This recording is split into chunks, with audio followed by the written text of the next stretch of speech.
جی السلام علیکم، امید ہے کہ آپ سب لوگ خیریت سے ہوں گے۔ پنجاب کی نگران حکومت نے صوبے میں فوج کی تعیناتی کا حکم واپس لے لیا ہے۔ کیا تفصیلات ہیں وہ آپ کے ساتھ شیئر کروں گا۔ اس کے ساتھ ساتھ اپوزیشن لیڈر راجہ ریاض صاحب نے ایک بڑا امپورٹنٹ بیان دیا ہے، اس کی کیا تفصیلات ہیں وہ بھی آپ کو بتاؤں گا۔ بھارت اور پاکستان کی سیاست کا مختصر موازنہ بھی کریں گے اور اس کے علاوہ کچھ مزید خبریں کوشش ہوگی کہ ان کے اوپر بھی روشنی ڈالی جائے۔ اچھا، پہلی چیز جو میں آپ کے ساتھ شیئر کرتا ہوں وہ فوج کی تعیناتی والا معاملہ بڑا امپورٹنٹ ہے، لیکن یہ جو خبر میں آپ کے ساتھ شیئر کر رہا ہوں یہ انتہائی امپورٹنٹ ہے کیونکہ یہ خبر ہے جناب راجہ ریاض صاحب کے حوالے سے۔ آپ نے ذہن میں رکھنا ہے کہ اس وقت پاکستان کے اندر 13-14 جماعتوں کی حکومت ہے اور ان 13-14 جماعتوں کے سامنے اگر کوئی دیوار بن کے کھڑا ہے تو وہ آفیشل جو اپوزیشن لیڈر ہے وہ راجہ ریاض صاحب ہیں۔ اچھا، اب اس وقت جو ملک کے حالات ہیں اس میں آپ ایکسپیکٹ کر رہے ہیں کہ جو اپوزیشن لیڈر ہے وہ بتائے گا کہ بجٹ میں کیا ہوا، کس طریقے سے اس حکومت نے جو ہے کتنی کامیابی حاصل کی یا کتنی ناکامی حاصل کی، عام عوام کو کیا دیا، اور اس حکومت کو صحیح طریقے سے وہ لتاڑے گا کہ جناب یہ 1 سال سے یہ حکومت کیا کرتی رہی ہے اور اب یہ جو نئی پارٹیاں بنا رہے ہیں ان کو اور کوئی کام نہیں ہے، یہ ملک کے حالات بہتر کرنے کے لیے کیا کچھ کر رہے ہیں۔ یہی آپ ایکسپیکٹ کر رہے ہوں گے نا کہ جی اپوزیشن لیڈر نے کوئی اسی قسم کا بیان دیا ہوگا۔ میں ذرا ان کا بیان بھی آپ کو پڑھ کے سنا دیتا ہوں۔ وہ یہ فرماتے ہیں کہ چیئرمین پی ٹی آئی نے خود کش حملہ کر کے پارٹی تباہ کر دی، راجہ ریاض۔ آگے وہ یہ بھی لکھتے ہیں کہ چنیوٹ میں میڈیا سے گفتگو میں راجہ ریاض نے کہا کہ 3 سال پہلے چیئرمین پی ٹی آئی سے اختلاف کیا اور جہانگیر ترین کا ساتھ دیا۔ جی ہاں، جس جہانگیر ترین نے آج پارٹی بنائی ہے، ہمارے جو اپوزیشن لیڈر ہیں آفیشل، انہوں نے بتایا کہ میں نے 3 سال پہلے ہی ان کا ساتھ دے دیا۔ اس وقت جو ہمارے ساتھ مذاق ہو رہا ہے نا، اس کو سمجھنا بہت ضروری ہے۔ اس قوم کے ساتھ جو مذاق ہو رہا ہے، اس نوعیت کا مذاق کبھی بھی کسی جمہوری دور میں نہیں ہوا۔ جو کچھ عدالتوں میں ہو رہا ہے، عدالت سے بندہ چھوٹتا ہے دوبارہ پکڑا جاتا ہے، جو پارلیمان کے اندر ہو رہا ہے، یہ جو شخصیت جن کا میں نے ذکر کیا، یہ آپ کے آفیشل اپوزیشن لیڈر ہیں اور یہ حکومت کو یہ کہتے ہیں کہ اب آپ ہمیں پہچانتے نہیں ہیں۔ اب یہ حکومت سے کس قسم کا ان کے تعلقات ہیں وہ بھی آپ کے سامنے ہیں۔ یہ خود کہہ چکے ہیں کہ میں نون لیگ کے ٹکٹ کے اوپر جو ہے الیکشن لڑنا چاہتا ہوں۔ تو یہ ہو رہا ہے اس وقت ہمارے ملک کے ساتھ، قوم کے ساتھ، آئین کے ساتھ کہ یہ جو آفیشل اپوزیشن لیڈر ہے ان کا کام ہے کہ حکومت کو چیک میں رکھیں، ان سے کوسچن کریں، لیکن یہ کیا کر رہے ہیں؟ یہ عمران خان کا آپ کو بتا رہے ہیں کہ وہ کتنا برا ہے، اس نے کیا کیا، اور میرا تو اس سے کب سے اختلاف ہو گیا تھا اور جہانگیر ترین صاحب کا ساتھ تو میں اس زمانے سے دے رہا ہوں۔ یہ ہو رہا ہے اس وقت کہ جناب نہ میڈیا اس طریقے سے حکومت کو کوسچن کر رہا ہے جس طریقے سے کوسچن کرنا چاہیے۔ اگر آپ دیکھ لیں تو زیادہ تر چیزیں یہی ڈسکس ہوتی رہتی ہیں کہ جی عمران خان نے یہ کر دیا، اس کی سیاست نے یہ کر دیا، اس نے 9 مئی کو وہ کر دیا، اس نے 14 مئی کو وہ کر دیا، 12 جون کو یہ ہو گیا، اس تاریخ کو اسمبلیاں توڑ دی۔ جو اصل ایشوز ہیں عوام کے، جو اس حکومت نے حل کرنے تھے، جو حل کرنے یہ آئے ہیں، اس کے حوالے سے راجہ ریاض صاحب نے کتنی اویئرنیس پیدا کی اور اس کے حوالے سے دیگر جگہوں پہ ہم کتنی اویئرنیس دیکھتے ہیں کہ لوگ پیدا کر رہے ہیں، وہ آپ کے بھی سامنے اور میرے بھی سامنے۔ پر اینی وے، یہ ہے جناب آپ کے آفیشیل اپوزیشن لیڈر جو کس کو کوسچن کر رہے ہیں اس وقت؟ وہ کوسچن کر رہے ہیں عمران خان کو، اسی طرح جس طرح ہر بڑا دانشور اور صحافی جو ہے وہ اس حکومت کے بجائے آپ اگر دیکھیں تو ہر تیسری چوتھی وہ اپنی ٹویٹ میں، تجزیے میں آپ کو عمران خان کی برائیاں گنواتا ہوا نظر آ رہا ہوگا، ان کی ناکامیاں گنواتا ہوا نظر آ رہا ہوگا، لیکن جو لوگ حکمراں ہیں اس وقت ان کے حوالے سے ان کی توجہ اتنی زیادہ آپ کو نظر نہیں آئے گی۔ اینی وے، ایک اور خبر جو بڑی امپورٹنٹ ہے وہ ہے پنجاب سے۔ پنجاب کی جو نگران حکومت ہے اس نے صوبے میں فوج کی تعیناتی کا حکم واپس لے لیا۔ اسی طرح اسلام آباد کی جو انتظامیہ ہے انہوں نے بھی انٹیریئر منسٹری سے ریکویسٹ کی ہے کہ فوج کو واپس بلا لیا جائے کیونکہ اب حالات بہتر ہیں۔ تو اسی وجہ سے پنجاب کی حکومت نے بھی یہ حکم واپس لیا ہوگا کہ وہاں پہ حالات بہتر ہیں۔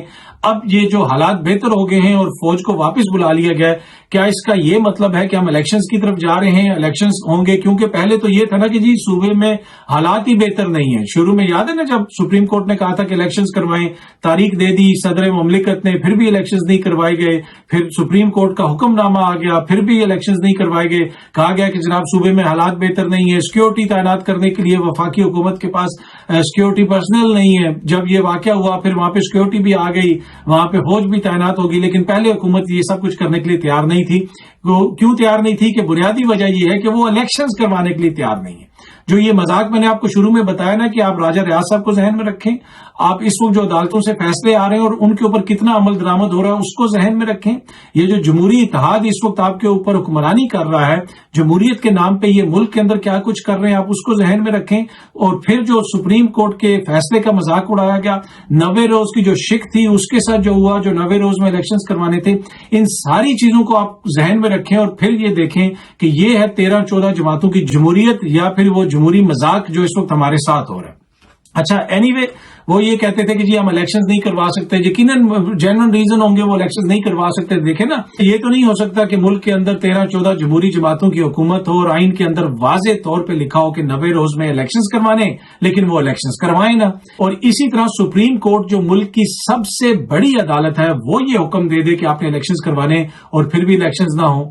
کبھی آپ نے سوچا ہے کہ جناب ایسا ہو سکتا ہے؟ پر یقیناً یہ آئین اور قانون کے مطابق ہو رہا ہوگا. کوئی اس کا بہت بڑا ریزن ہوگا جو مجھے اور آپ کو نہیں پتا. یہ آئین میں کسی جگہ پہ لکھا ہوگا اور یہ حکومت والے ہمیں آنے والے دنوں میں سمجھا دیں گے. قوم اس حوالے سے زیادہ فکر مند نہ ہو. اچھا, اب الیکشنز نہیں ہو رہے تو اس سے کیا ہوتا ہے؟ اس سے کس کا نقصان ہوتا ہے؟ اس سے سیاسی جماعتوں کا نقصان نہیں ہوتا, اس سے ملک کا نقصان ہوتا ہے. ملک کے اندر جو سٹیک ہولڈرز ہوتے ہیں وہ آپ کی عوام ہوتے ہیں. یہ کیسی جمہوریت ہے کہ جس کے اندر آپ یہ نہیں چاہتے کہ عوام کو ووٹ کا رائٹ ملے یا عوام کو یہ رائٹ ملے کہ وہ چوز کریں کہ کس سیاسی جماعت کو ہم نے ووٹ دینا ہے. جناب ہم بیٹھ کے کہہ دیں کہ جناب یہ بھی دہشت گرد ہے, وہ بہت برا ہے, وہ فلانا ایسا ہے, تو اس کو سیاست سے علیحدہ کر دو, وہ فطرہ ہے اس کو ختم کر دو. نہیں, جمہوریت میں ایسا نہیں ہوتا. مسائل ہوتے ہیں, سیاستدانوں کے مسائل ہوتے ہیں, ان میں کے اوپر مقدمات بھی چلتے ہیں, سب کچھ ہوتا ہے, لیکن عوام کو یہ رائٹ ہوتا ہے کہ وہ الیکٹ کریں جس کو وہ الیکٹ کرنا چاہتے ہیں. اگر آپ بھارت کی مثال لے لیں, انڈیا ٹوڈے کی یہ خبر دیکھ لیں آپ, یہ غالباً 2019 کی خبر ہے. اس خبر کے مطابق بھی بھارتی جو پارلیمان ہے اس میں 50% لوگ ایسے ہیں جن کے اوپر کرمنل جی ہاں جی مجرمانہ نوعیت کے مقدمات ہیں. اس میں بڑے سنگین نوعیت کے مقدمات ہیں. 50% تقریباً جو ہیں اراکین پارلیمنٹ ایسے ہیں, لیکن وہاں پہ بھی جمہوریت چل رہی ہے. اور انڈیا آج کدھر کھڑا ہے اور ہم کہاں پہ کھڑے ہیں, اسی چیز سے آپ اندازہ لگا لیں. وہاں پہ ایک چیز نہیں ہوئی, وہاں پہ ایک چیز یہ نہیں ہوئی کہ وہاں پہ انتخابات کو نہیں روکا گیا. باقی وہاں پہ جو پولیٹیشینز ہیں ان کے اوپر بھی بڑے الزامات لگتے ہیں. وہاں پہ میں نے جس طرح آپ کو بتایا کہ آدھی پارلیمنٹ ایسی ہے کہ جن کے اوپر جو ہے وہ کرمنل کیسز ہیں, اور اسی طرح پاکستان میں بھی ہوتے ہیں لوگوں کے اوپر کیسز وغیرہ. لیکن وہاں پہ یہ سلسلہ چلتا رہا. وہاں پہ جمہوری حکومت نے یہ آ کے نہیں کہا کہ جی سیکورٹی کا مسئلہ ہے, یہ مسئلہ ہے, وہ مسئلہ ہے, ہم الیکشن نہیں کروا سکتے. تو ایک سلسلہ چلتا رہا اور اس وجہ سے وہاں پہ آپ کو چیزیں مختلف نظر آتی ہیں. آلدو کہ وہاں پہ بڑے مسائل ہیں, کوئی یوٹوپیا نہیں ہے. بھارت میں انتہائی سنگین نوعیت کے مسائل ہیں, لیکن پھر بھی ان کی جو اکانومی آج جہاں پہ کھڑی ہے اور ہماری اکانومی جہاں پہ کھڑی ہے وہ آپ کے بھی سامنے اور میرے بھی سامنے ہے. ان کے ریزروز کتنے, ہمارے ریزروز کتنے, وہ میں مینشن بھی نہیں کروں گا کیونکہ مجھے خود شرمندگی ہوتی ہے. اچھا, ایک اور چیز جو ہے جس طرح میں نے عرض کیا کہ ان کی سیاست اور ہماری سیاست میں بہت ساری چیزیں ایسی ہیں جو ایک جیسی ہیں. اب اگر آپ کرپشن کی بات کر لیں تو وہاں پہ بھی کرپشن کے سکینڈل آتے ہیں, لیکن اس طرح ان کے جو سرکاری عہدیدار ہیں یہ نہیں پتا چلتا کہ جناب وہ ایک دم سے برطانیہ شفٹ ہو گئے ہیں, یا پھر ان کا جو وزیر اعظم ہے اس کی 8 جائیدادیں نکل آئی ہیں, اس کے بیٹے کی جناب سری لنکا میں جائیداد نکل آئی ہے, یا اس کی کیریبین میں جائیداد نکل آئی ہے. اس طرح نہیں, باقی ادھر بھی چلتے ہیں, سکینڈلز بھی ہوتے ہیں, بہت کچھ ہوتا ہے, لیکن اس طرح کی چیزیں نہیں ہوتی جس طرح کی ہم پاکستان میں رپورٹ ہوتی ہیں, پاکستان میں ہم دیکھتے رہے ہیں. اچھا, اگر سیاستدانوں پہ مقدمات کی بات ہو تو پاکستان میں بھی جس طرح میں نے آپ کو کہا کہ سیاستدانوں پہ مقدمات ہوتے ہیں. یہ سامنے آپ خبر دیکھ سکتے ہیں, یاسمین راشد کو 2 روزہ جسمانی ریمانڈ پر پولیس کے حوالے کر دیا گیا. اب یہ مقدمہ کس نوعیت کا ہے جناب؟ یاسمین راشد صاحبہ کے اوپر مختلف قسم کے الزامات ہیں کہ کور کمانڈر ہاؤس پہ جو حملہ ہوا اس میں بھی وہ ملوث ہیں. اس کے ساتھ ساتھ یہ جو ایک اور مقدمہ ہے عسکری ٹاور والا جس کو جلایا گیا, اس میں بھی وہ ملوث ہیں. تو مختلف قسم کے ان کے اوپر مقدمات ہیں, اور اس کے علاوہ بہت سارے دیگر جو اس وقت سیاسی لوگ ہیں ان کے اوپر بھی مقدمات ہیں. ان کو پکڑا بھی جا رہا ہے, چھوڑا بھی جا رہا ہے.